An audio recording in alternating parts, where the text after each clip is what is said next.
country will enjoy someday. I am saying, unfortunately, no amount of oil promised tomorrow can ever take the place of unlived experience today.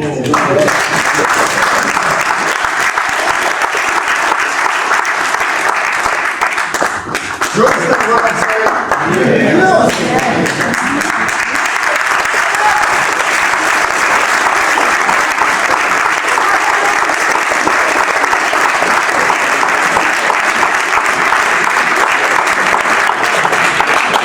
There are cases of atrocities. Thank you very much, my young man. So is lady. I love you. Come on. The past. He's promised to deal with it.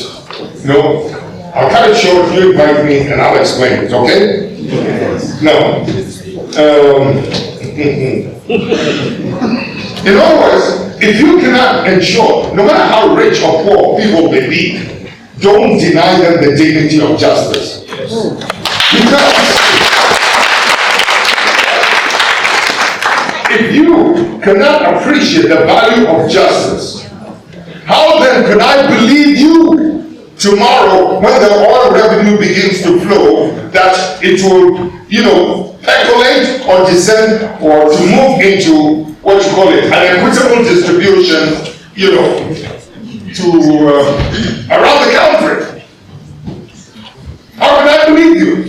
Is that what Nigeria has? No.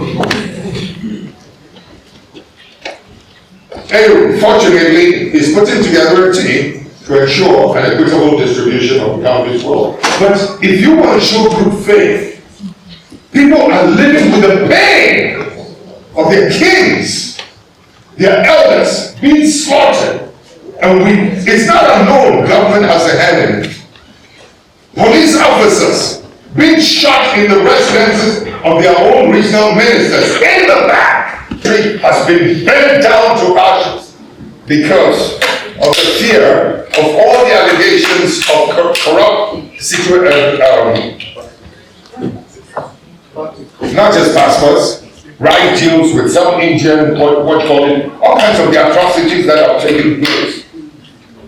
They've ruined virtually histories, a long history of our foreign affairs activities. I was saying to some of our colleagues yesterday, the mistake we've made is that we have not asserted our moral high ground since we came into office. So when you're dealing with criminals of that nature, criminals are not being melodramatic. Under their leadership, cocaine gained ascendancy into making Ghana the first or second most important transit point of cocaine. I warn your Western powers, these guys are financed by cocaine barons.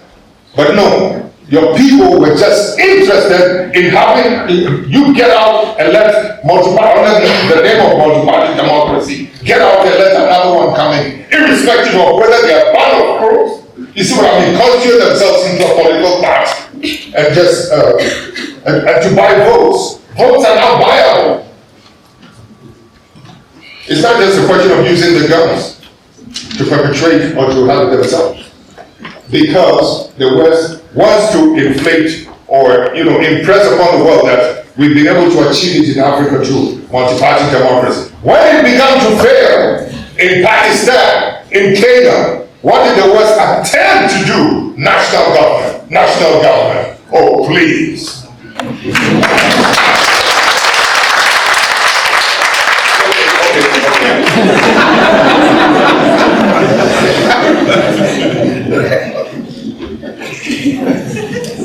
One minute. All right. Now, let me finish. I will go to good governance and cover the crisis issues.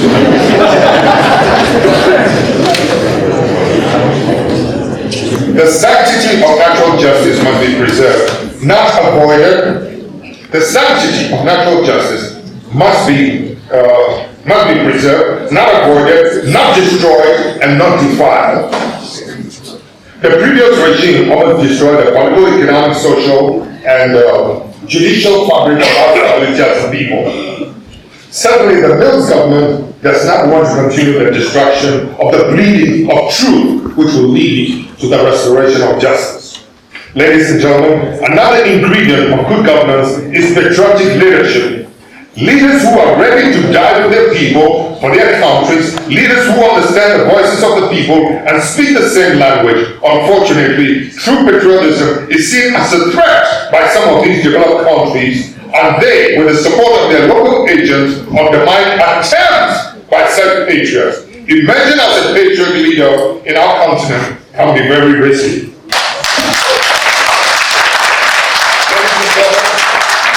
In the end, we are rather sad. Don't drive me away. In the end,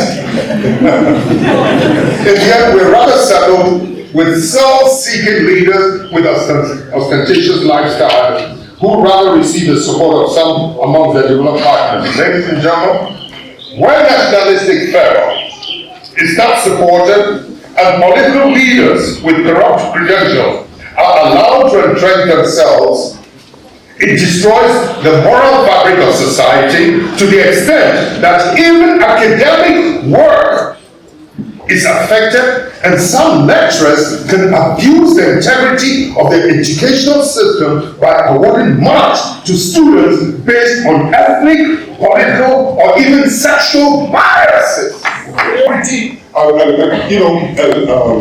Their mediocre family members